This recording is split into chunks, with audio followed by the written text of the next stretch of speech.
There's a moment, and I think most people who have lived through something genuinely insane will tell you this, where your brain just stops.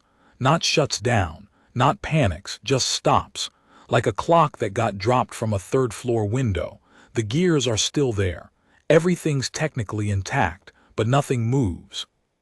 That moment for me happened on a Tuesday, which honestly feels like the most human thing about this entire story. Not a dramatic Thursday.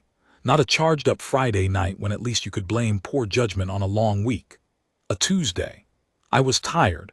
I had protein bar crumbs on my jacket, and I walked through the wrong door on an alien space station and accidentally joined the most feared all-female combat unit in the known galaxy. So let's talk about that. My name is Marcus Webb. I was 34 years old at the time. I worked as a civilian logistics consultant for the Interstellar Transit Authority, which sounds impressive until you realize that my actual day-to-day job was basically arguing with alien freight companies about why their shipping manifests didn't match the weight declarations on their cargo containers. It was the galaxy's most boring version of customs. I'd been doing it for 6 years. I was good at it. I had a reputation for being calm under pressure, thorough, and genuinely unflappable. I would like the record to show that reputation was built entirely before this incident. The ITA operated out of Nexus Station Velorum, a massive orbital platform positioned at the intersection of 4 major trade routes, approximately 11 light-minutes from the nearest habitable planet. Velorum was enormous. When I say enormous, I mean the kind of enormous that takes you a while to actually process. The station had 17 separate districts, each one roughly the size of a small city. It had its own weather systems in the agricultural domes. It had neighborhoods, subcultures, political districts, crime districts, and at least 2 areas that even the security teams had basically stopped patrolling, because negotiating with the things that lived there wasn't worth the administrative paperwork. I'd been living and working on Velorum for 3 years by then. I knew it well enough to navigate without looking at my map and plant most of the time, key word being most. The day in question, that Tuesday, I'd been pulled into an emergency situation at Bay 17, where a Krakani ore freighter had docked without a valid atmospheric license, and the crew was refusing to seal their hull vents. Krakani atmospheric output is technically non-toxic to humans, but it smells exactly like burnt copper mixed with something that I can only describe as industrial-strength sadness. I'd spent 4 hours in the bay arguing with the captain through a translation relay, and by the time I'd resolved it, my head was pounding. My translator earpiece was cutting in and out, and I just wanted to find the nearest cafeteria, get something that resembled coffee, and sit down somewhere quiet. I was moving fast. I had my head down, pulling up the station directory on my wrist display, looking for the level 4 personnel cafeteria, which I knew was somewhere in the C-ring, but I couldn't remember exactly which corridor branch it was on. I turned left instead of right at the T-junction, near the Velorum Administrative Core. I pushed through a set of doors that looked exactly like the cafeteria entrance doors. Same matte gray finish. Same pressure seal hiss when they opened. Same corridor lighting on the other side. I walked in, looked up from my wrist display and stopped. The room was not a cafeteria. It was a briefing theater. Tiered seating, maybe 200 rows deep, angled down toward a central platform where a holographic tactical display was currently showing what looked like a 3-dimensional map of a hostile planetary surface. The seats were full. Every single seat, as far as I could see, was occupied. And every single occupant was staring at me. Now, I want to describe this carefully because the specifics matter. The Veldara, that's what they were. I figured it out about 30 seconds later when my earpiece kicked back in and started picking up language signatures, are a humanoid species. Bipedal, bilaterally symmetrical, average height somewhere between 6'1" and 6'4" for adult females, which is what every single person in that room was. They have gray-blue skin that has this faint iridescent quality, like the inside of certain shells, most visible along the jawline and collarbones.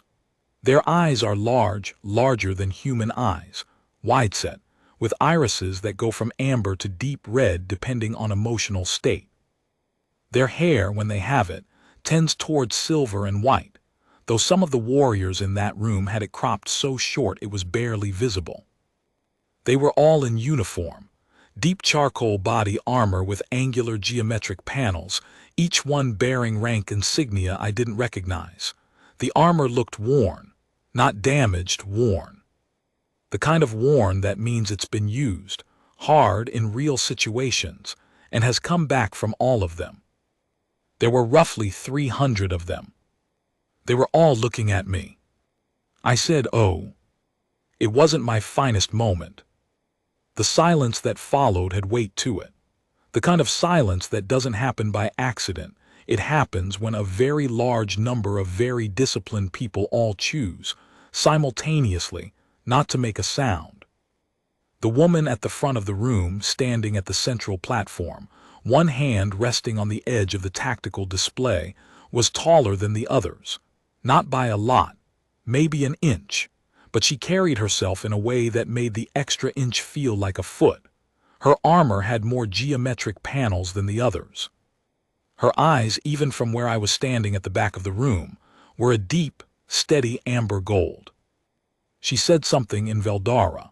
My earpiece translated it, a half-second later, in a completely flat tone that entirely failed to capture whatever emotional register she'd said it in. Explain the presence of the soft mammal. I want to be very clear about something. I have been called a lot of things in 6 years of interstellar logistics consulting. Soft mammal was a new one. But here's the thing about me, and this is either my greatest professional asset or the personality trait that's most likely to eventually get me killed, depending on who you ask. I don't freeze in weird situations. I went still for about 3 seconds, let my brain catch up with my eyes. Did a quick assessment of the room. 300 armored alien women who were all significantly larger than me, and who had all clearly been in the middle of a serious tactical briefing before I walked in. Large holographic map of what appeared to be a combat zone. No visible exits apart from the doors I'd just come through. Right, okay, this was manageable. I straightened up. I cleared my throat.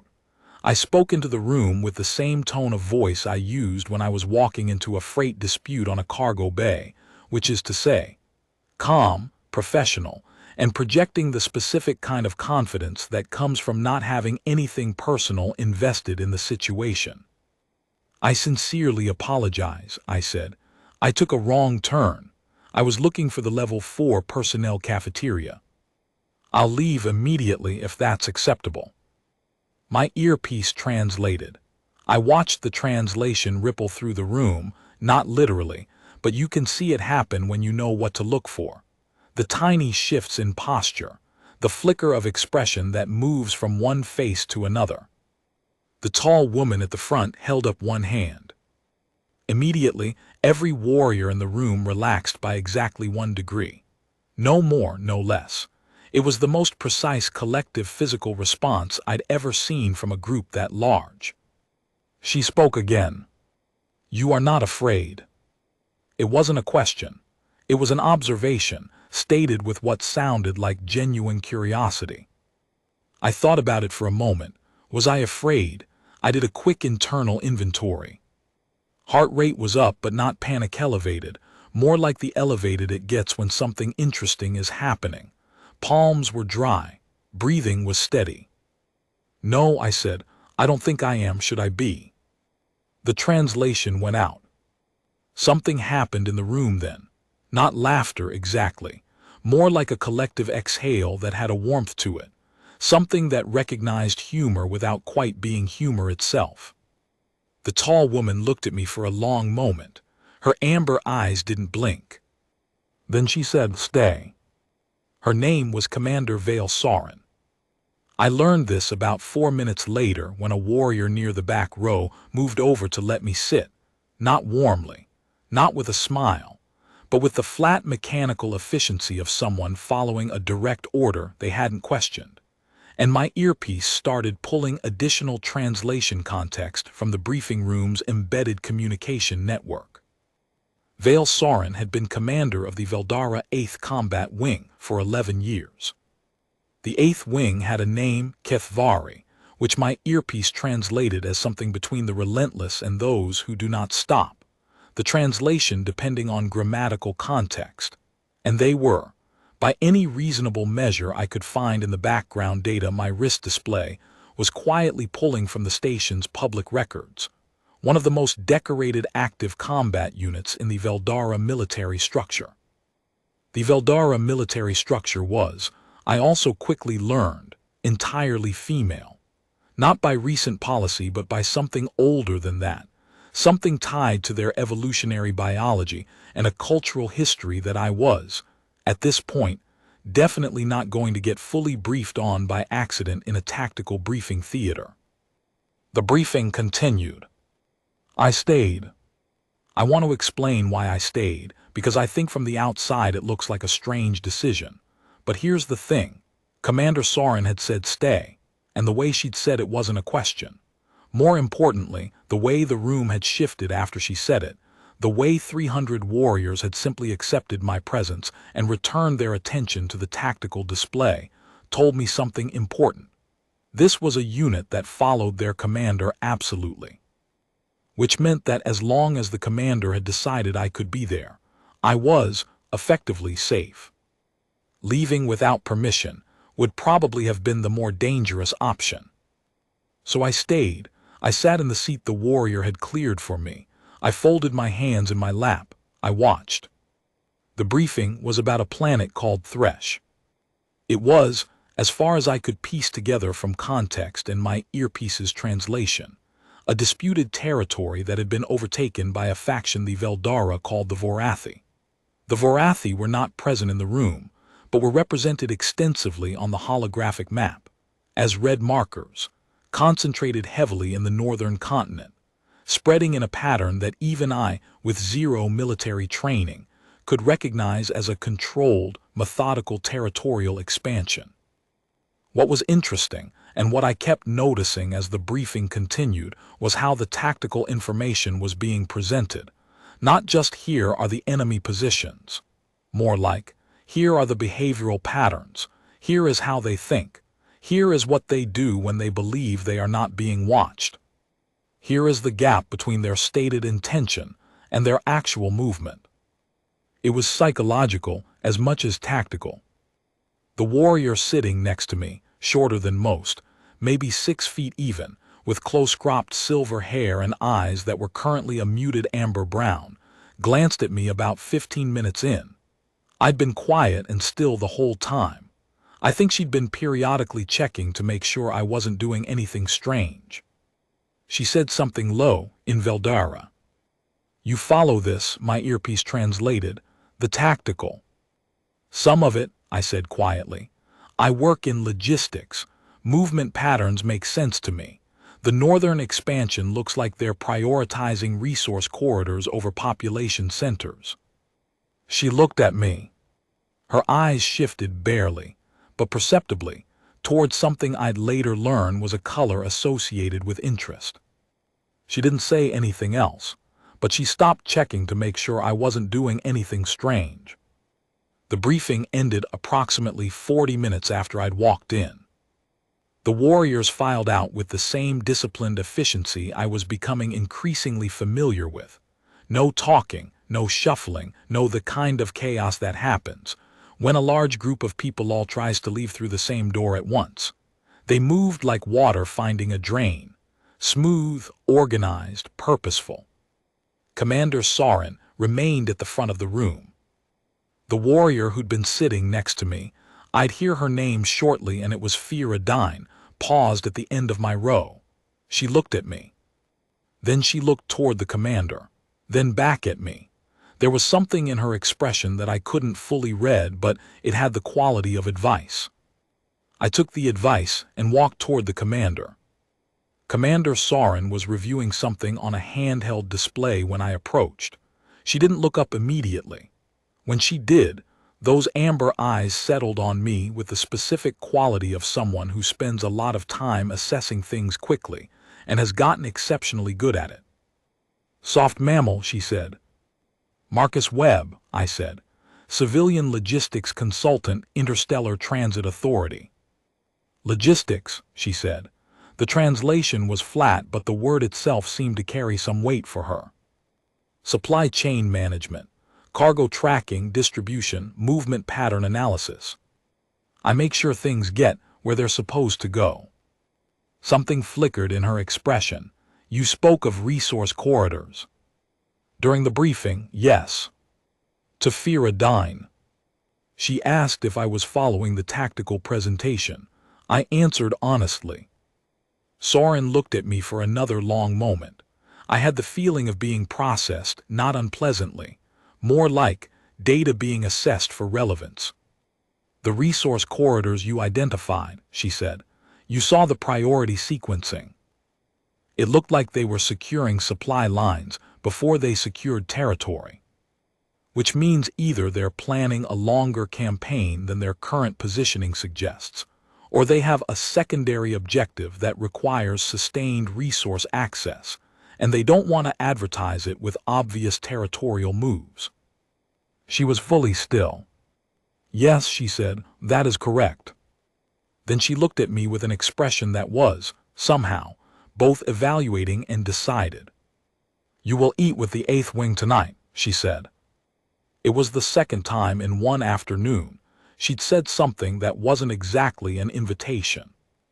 "I'd be honored," I said, and I meant it. The 8th Wing's mess hall was in a separate section of the station from the standard personnel facilities. A fact that I think was intentional, given how aggressively self-contained the unit appeared to be. They had their own training area, their own armory access, their own medical bay. The mess hall was large but spare. Long tables, functional lighting, food dispensers that the warriors operated with the casual familiarity of long routine. I was, without question, the only human in the room. I was also, by a significant margin, the shortest person in the room, and the only one not in armor, which by this point I was beginning to think of as less of an outfit and more of a permanent extension of the people wearing it. No one stared at me the way the room had when I'd first walked in, which I took as a good sign. Tafira Dine appeared at my elbow as I was standing in front of a food dispenser, looking at options that were, charitably, unfamiliar. She looked at my expression, which I imagine communicated something along the lines of polite bewilderment, and without a word she reached past me and made 3 selections.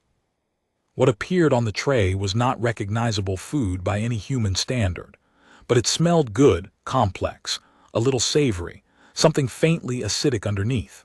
I ate it. It tasted fine.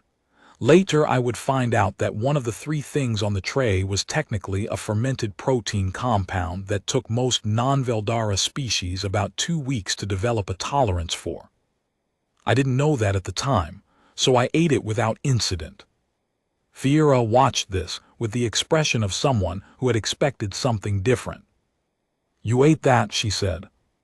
"I did," I said, without hesitating.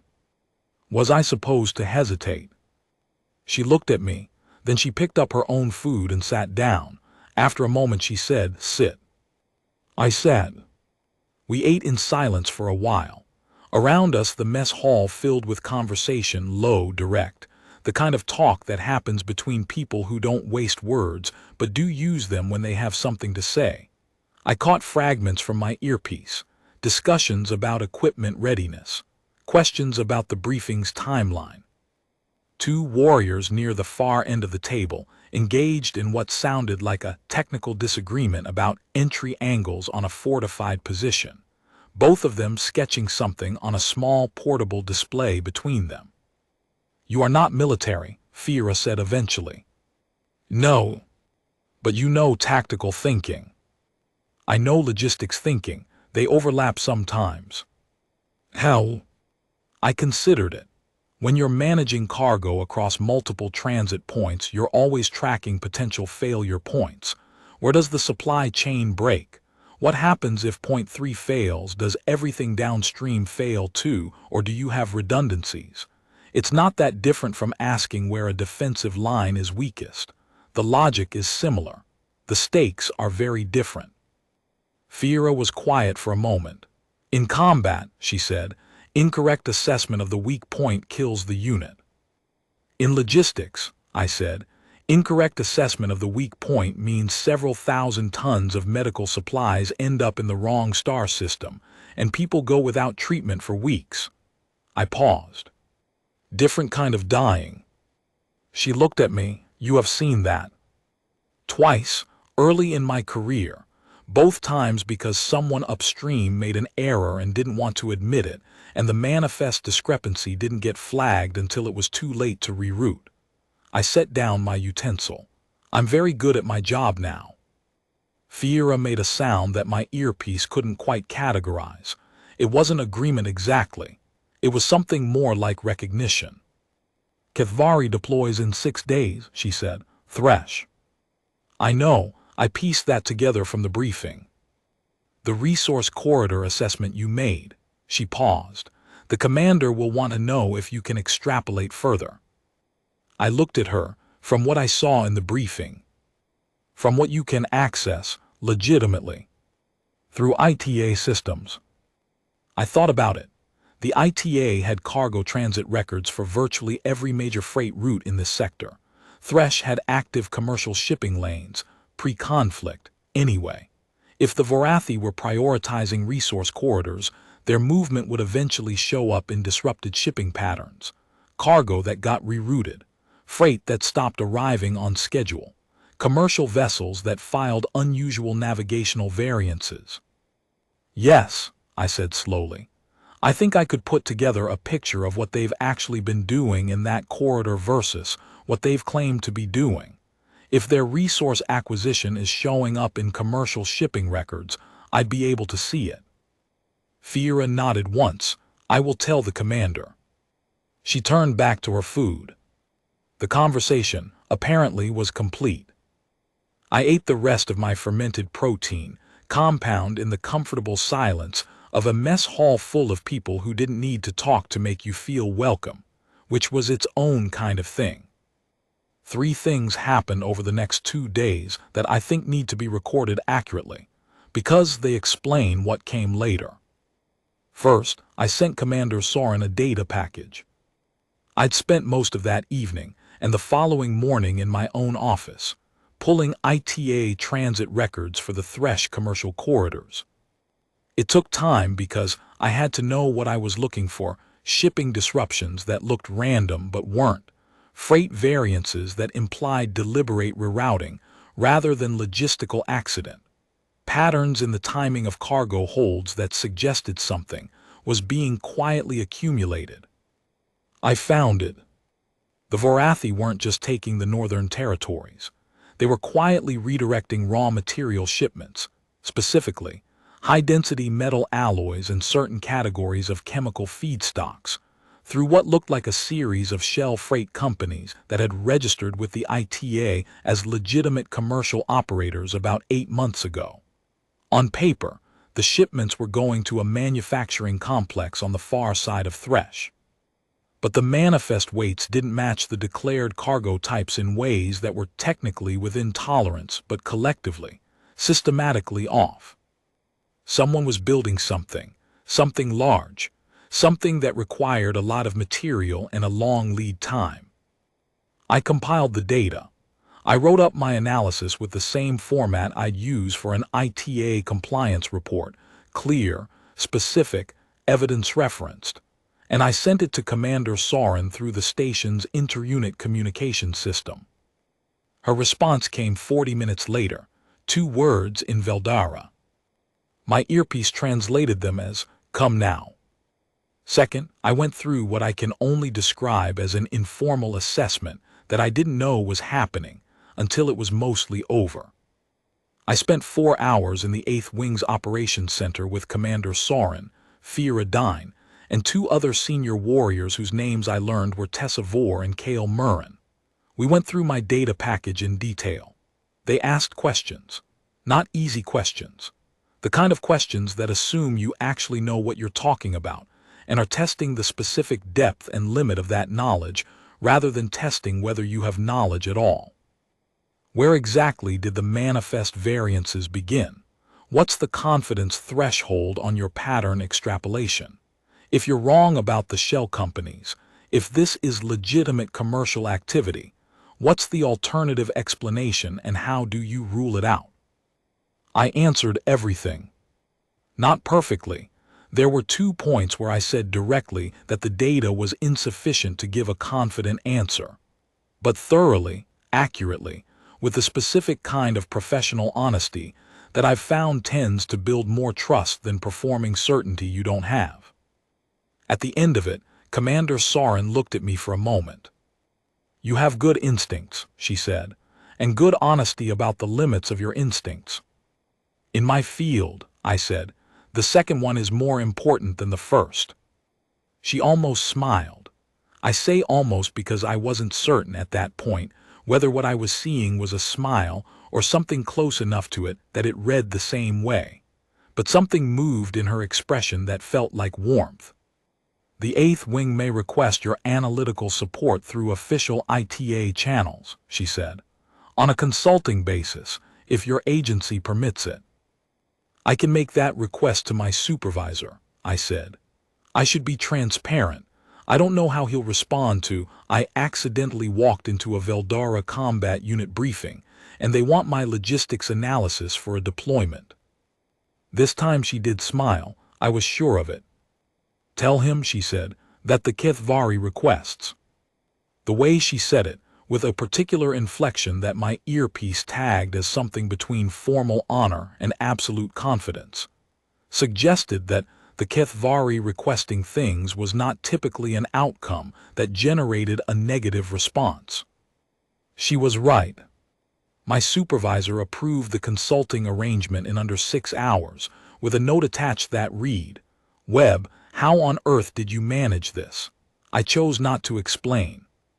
Third, I made a mistake. Not a serious mistake, not a dangerous one, but the kind of mistake that reveals something about who you are, which I think is worth being honest about. On the second day, I was in the operations center alone for about 20 minutes while Commander Sorin attended a command briefing, and the senior warriors were running equipment checks.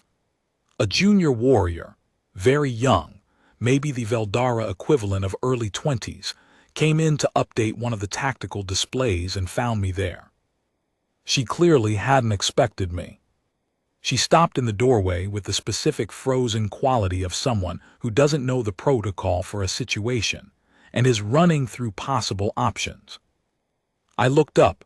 I smiled naturally, automatically, because it's what I do when someone looks uncertain. "You're fine," I said. "I'm not supposed to be here alone either, technically. Come do what you need to do." She came in. She updated the display. She glanced at me a few times while she was doing it. At one point she said, quietly, something in Veldara. "You are not afraid of us." "No," I said.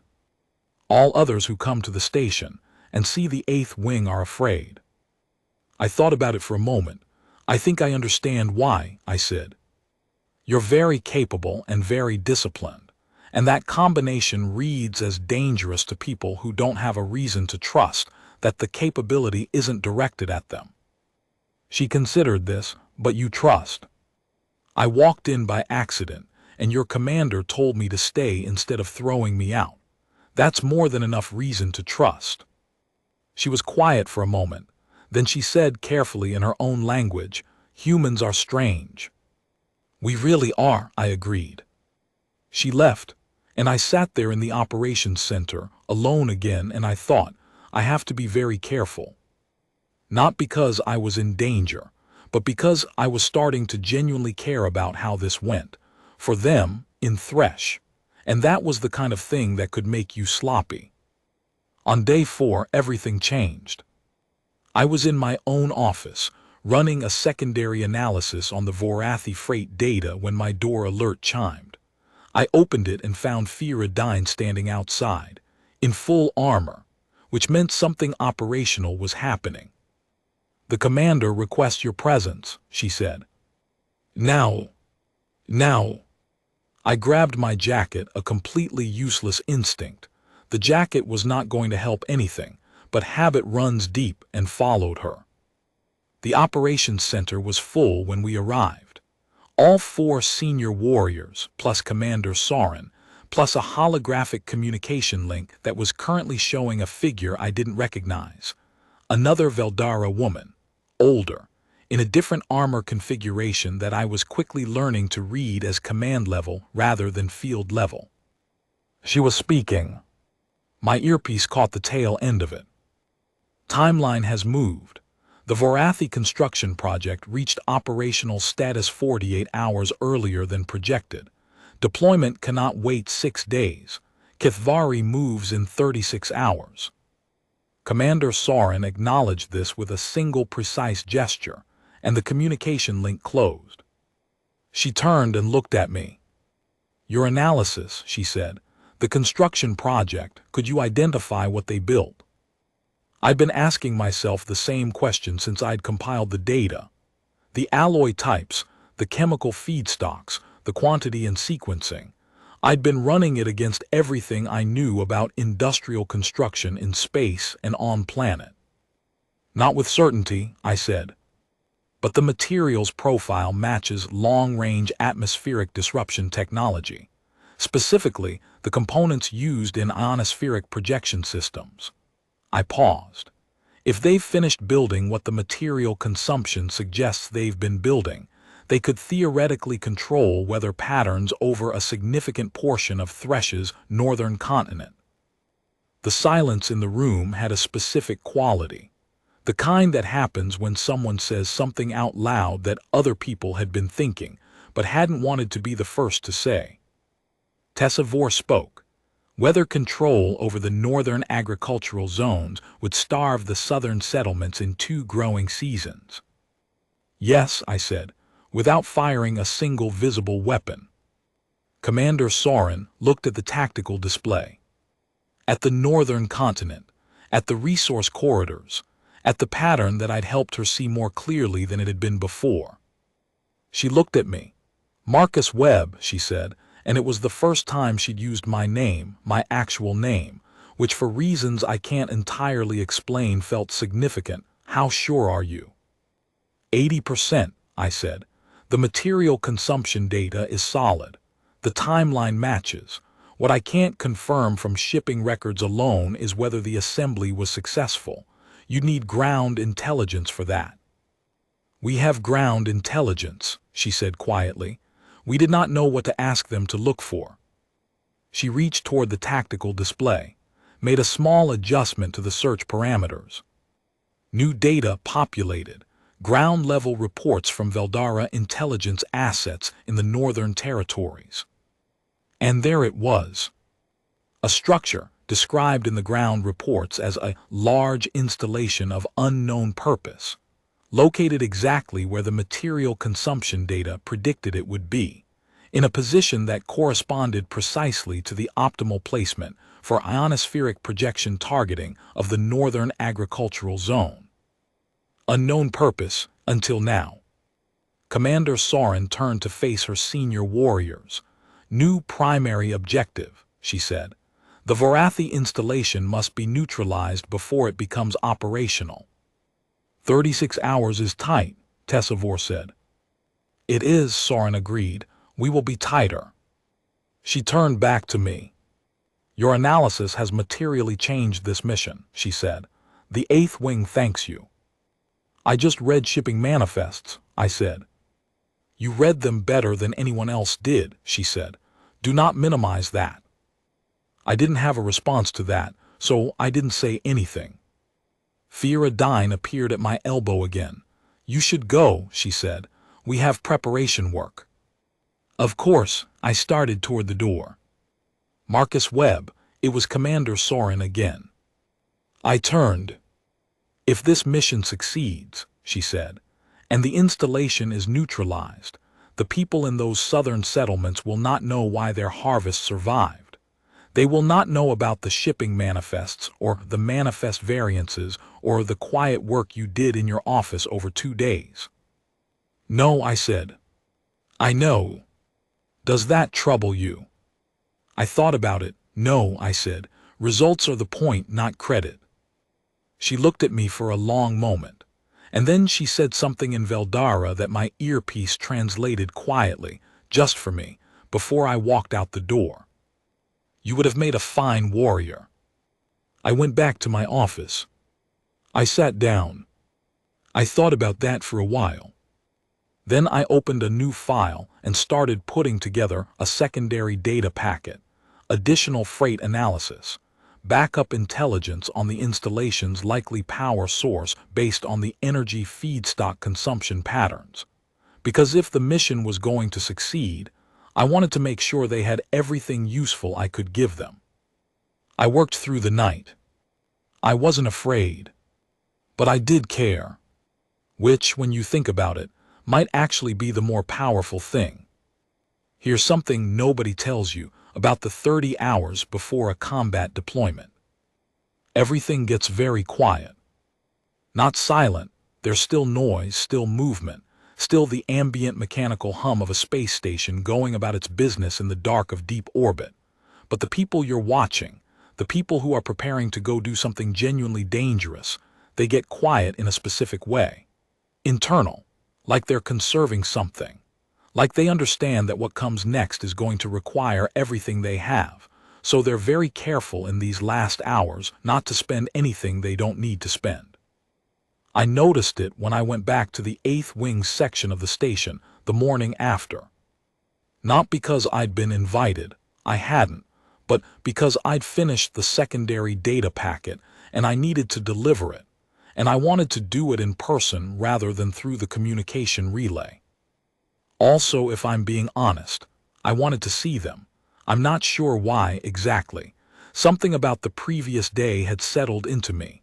The weight of what they were going to do and what my small contribution to it had been. The corridors in Kethvari's section were different at this hour. Warriors moved through them with the contained, deliberate energy of people in final preparation.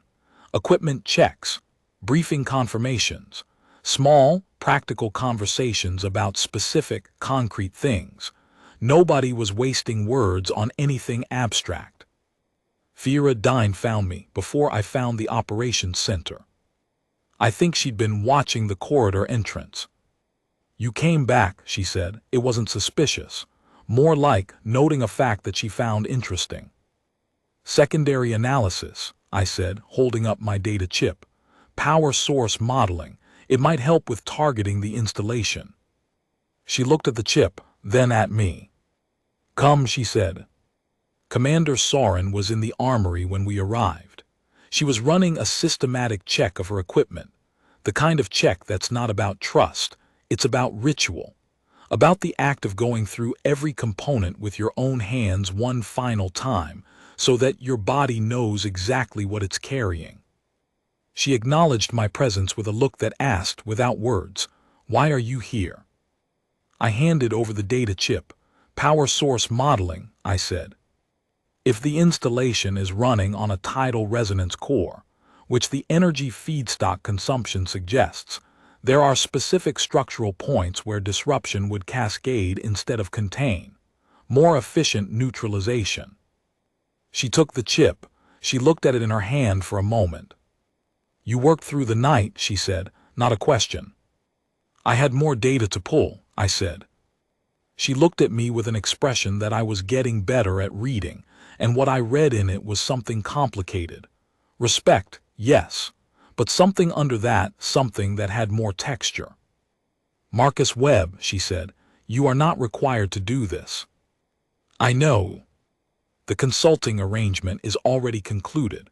The primary analysis is logged. You owe the 8th Wing nothing further. I know that too. She waited. I do things thoroughly, I said. It's not really about obligation. I saw an incomplete job and I had the ability to finish it, so I did. She held my gaze for a moment longer than was comfortable. Then she handed the chip to Tessa Vor, who was standing nearby, and took it immediately, turning toward a data relay terminal. "Deployment is in 22 hours, Commander Soren said. "You should rest." "Yes," I said, "I'll go." I turned to leave. "Wait." I turned back. She was still looking at me with that complicated expression. She held it for a moment, and then she said something I wasn't expecting. "What do you know," she said, "about the Kithvari name?" "A little," I said. My earpiece translates it as something between the relentless and those who do not stop. I gathered the distinction is grammatical. "The distinction," she said, "is intentional. Both translations are accurate. The name contains both meanings simultaneously." She paused. "We were named for a river on our home world. The Kithvari River does not stop.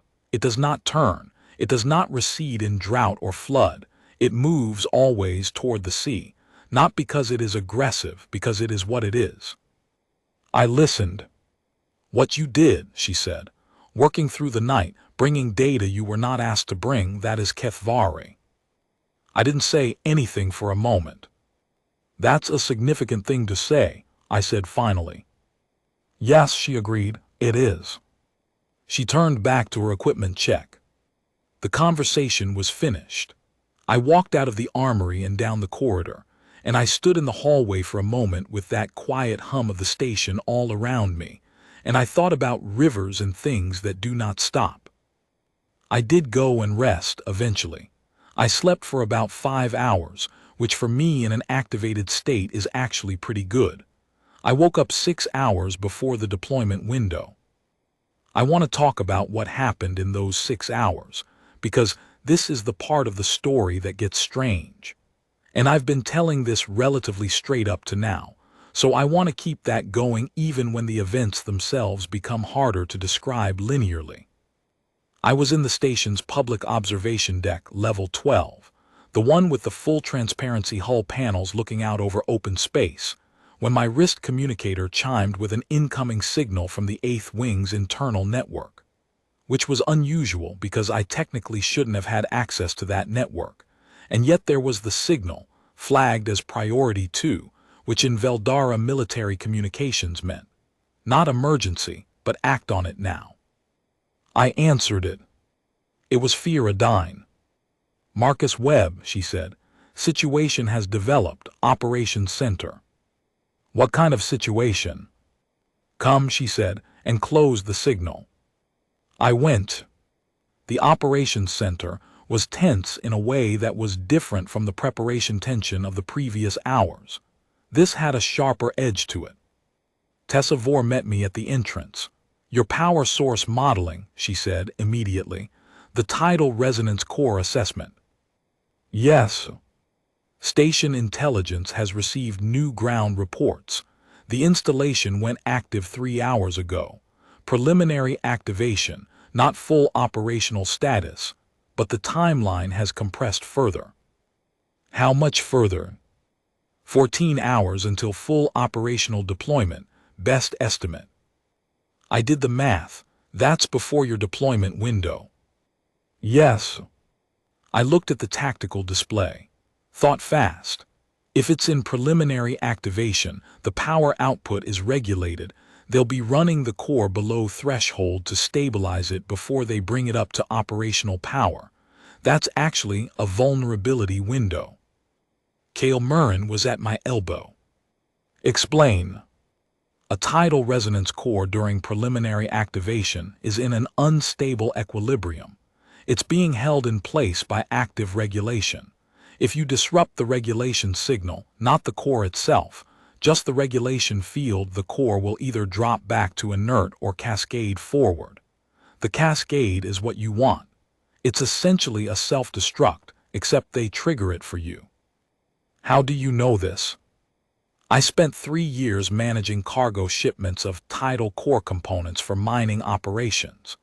The regulation instability window is well documented in commercial shipping safety protocols because it determines what kind of containment you need when you're moving them. Kale Murren and Tessa Vor looked at each other. The signal disruption method, Kale said. What does it require? Line-of-sight emitter, calibrated to the core's regulation frequency. The frequency is derivable from the core's power signature, which your ground intelligence should be able to measure. I paused. It's not a guaranteed outcome. There's a chance the core drops to inert instead of cascading. But if they're in preliminary activation, the probability of cascade is higher. The instability is at its peak during that phase. Tessa Vor was already at a communication terminal. Ground team, this is Tessa Vor. New technical parameters incoming. Require power signature measurement from installation site. Commander Soren came through the far door. She assessed the room in about 1 second, identified me, and came directly to where I was standing.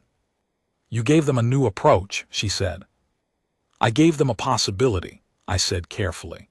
It depends on what the ground team can measure and whether the frequency is within the emitter range of whatever equipment they have on site.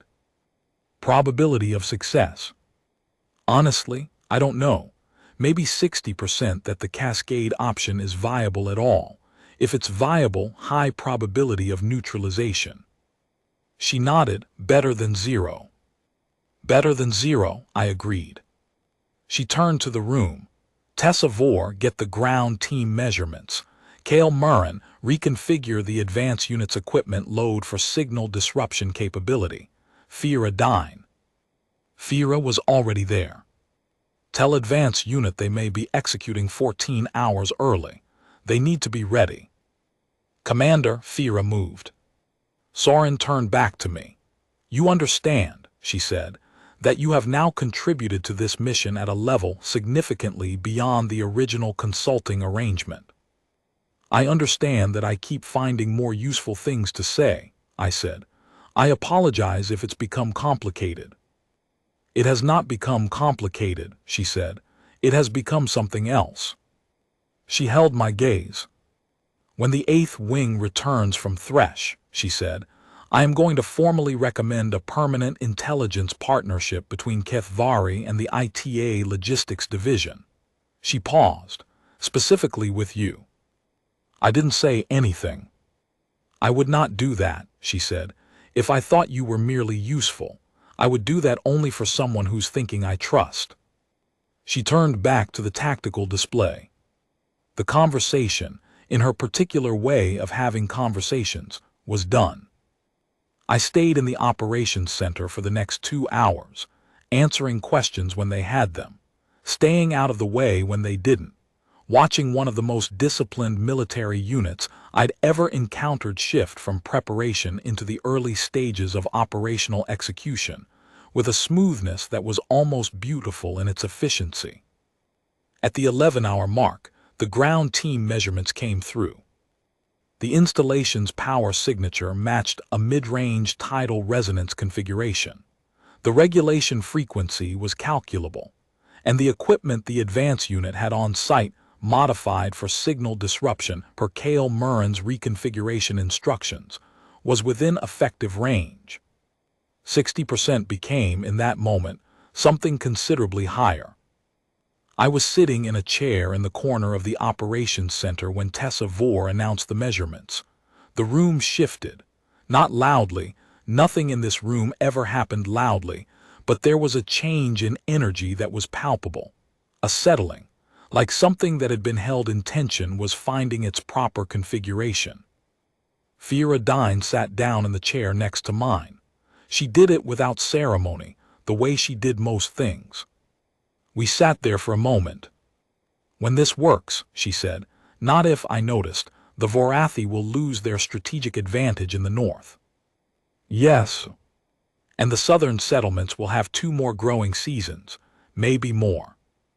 If the installation is fully neutralized, yes. Their weather system depends on the ionospheric control. Without the control mechanism, the atmospheric patterns revert naturally. She nodded slowly. How many people, she said, in the southern settlements? I'd actually looked this up. Approximately 400,000 across 12 settlement clusters. She was quiet for a moment. You knew that number? Yes. You looked it up? Yes. She looked at me. Why? I thought about how to answer honestly. Because it matters, I said. The shipping manifests don't mean anything in isolation. They mean something because of what they represent. I needed to know what they represented. Fiera made that sound again, the one my earpiece couldn't categorize. It wasn't language exactly. It was something closer to acknowledgement. The sound of something registering. You are a strange creature, Marcus Webb, she said. You and the junior warrior are in agreement on that, I said. Something moved in her expression. Actual amusement, I thought, the first time I'd seen it clearly on her face.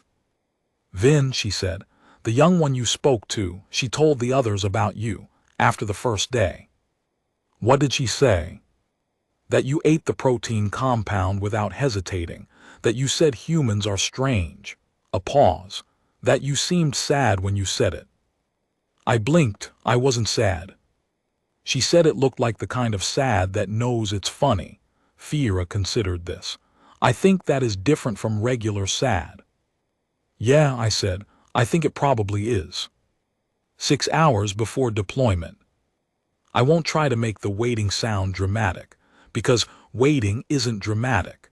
It's long and it's quiet, and it gives you too much time to think about the specific weight of what might go wrong. But I'll tell you what I noticed. I noticed that Commander Soren moved through the preparation hours with complete steadiness. She answered every question, made every decision, checked every piece of equipment, and through all of it, her hands never shook, her voice never changed, her eyes stayed that clear, steady amber gold. I noticed that Tessa Vore was meticulous and a little sharp, the way very precise people sometimes get when they're worried, and that Cale Murren seemed to understand this and was particularly calm in her immediate vicinity, a kind of deliberate counterbalance. I noticed that Fiera Dine checked her equipment 3 times when once was sufficient, and that she didn't seem to be aware she was doing it. And I noticed Vin, the young warrior, the one who'd updated the display and asked if I was afraid, sitting with 2 other warriors her age near the equipment lockers, doing something small and quiet with her hands, folding a piece of material into a shape, unfolding it, folding it again, the way people do when they're managing something inside by keeping their hands occupied outside. I didn't say anything to her. It wasn't the right moment, but I watched, and I thought about what it meant to be young and about to do something that matters and frightening, and how that specific experience probably doesn't feel very different across species lines. 3 hours before deployment, Commander Soren called a final formation. Every warrior of the 8th Wing assembled in the main preparation bay. 312 of them, in full deployment kit, arranged in a formation so precise it looked architectural. Every face forward, every posture held. I was standing at the edge of the bay, an observer, clearly and appropriately, when Soren stepped to the front of the formation. She spoke in Veldara, my earpiece translated. What we do today will be witnessed by no one outside this unit. The settlements we protect will not know our names. The people whose harvests survive will not know why they survived. We carry their future in our hands in the dark. This is what Kethvari is. This is what we have always been. She paused. The bay was absolutely still. Move with precision. Trust your unit. Trust your training. And trust the intelligence we have gathered by this wing and by those who worked alongside us with the same commitment. She looked briefly, directly at me. Come home. The formation broke. Equipment final checks. Last stage preparation moving at speed. And then Fiera Dine was at my shoulder. The commander wants you, she said. I crossed the bay. Warriors moved around me, not making way for me exactly, just flowing past in their purpose-driven way, the way a river flows past a rock without breaking its course. Soren was standing slightly apart from the main movement. When I reached her, she looked at me for a long moment. Then she did something I didn't expect. She reached to her left arm to the outer panel of her armor, where I'd noticed all the senior warriors had geometric insignia, and she removed a small angular piece. A rank marker, I thought at first, but the shape was different from the rank insignia I'd been learning to identify. She held it out to me. "This," she said, "is a field acknowledgement. It is given to someone who has contributed to a HFY mission in a way that the wing considers worthy of record." She paused. "It is not military rank. It is not a claim on our unit. It is a mark that says, this person moved with us, thought with us, and what they gave mattered." I looked at the marker. It was about the size of my thumb. The geometric pattern on it was intricate, more so than the rank insignia. I didn't know what pattern it was, specifically. "It is the river," she said, "the HFY River." I took it. "Commander," I said, "I hope you come back." "We will," she said, not with arrogance, with the specific certainty of someone who has decided that the alternative is not an acceptable outcome. She turned and rejoined her warriors. I watched them deploy. It's a strange thing to watch. From the observation window above the primary launch bay, I saw the 8th Wing board their transport craft in the same smooth, purposeful way they did everything. Unit by unit, no wasted movement, equipment stowed, positions taken. Within 30 minutes, the bay was clear. The transport craft disengaged from the station with a sound I felt more than heard. A low, deep vibration through the station structure that lasted about 6 seconds and then faded. And then they were gone. The station around me continued as it always did. Cargo bays and customs disputes and freight manifests, and the thousand small mechanical operations of a transit hub in deep space. The universe didn't pause. I went back to my office. I put the field acknowledgement marker on my desk where I could see it. I opened my work terminal. And I started pulling the next set of data. Not for the 8th Wing, they had what they needed, but because if the installation cascaded on schedule and the mission succeeded, there would be logistical aftermath. Supply corridors reopening, rerouted freight that needed to be unwound, settlement clusters that were going to need humanitarian cargo prioritized through the station's allocation system. I started building the preliminary routing models. Nobody asked me to. It wasn't in my job description. It needed to be done, and I could see how to do it. 12 hours later, the report came through on the station's military communication network. I didn't have direct access, but there's a public-facing incident registry for events in the Thresh sector, and updates started appearing there around the 14-hour mark. Ionospheric installation, Northern Thresh continent non-operational. Cause, technical failure. Investigation pending. Technical failure. Sure. I sat with that for a while. Then I opened a channel to the ITA Humanitarian Logistics Division and forwarded my preliminary routing models with a note that they should start watching the Thresh settlement corridors for incoming cargo prioritization requests.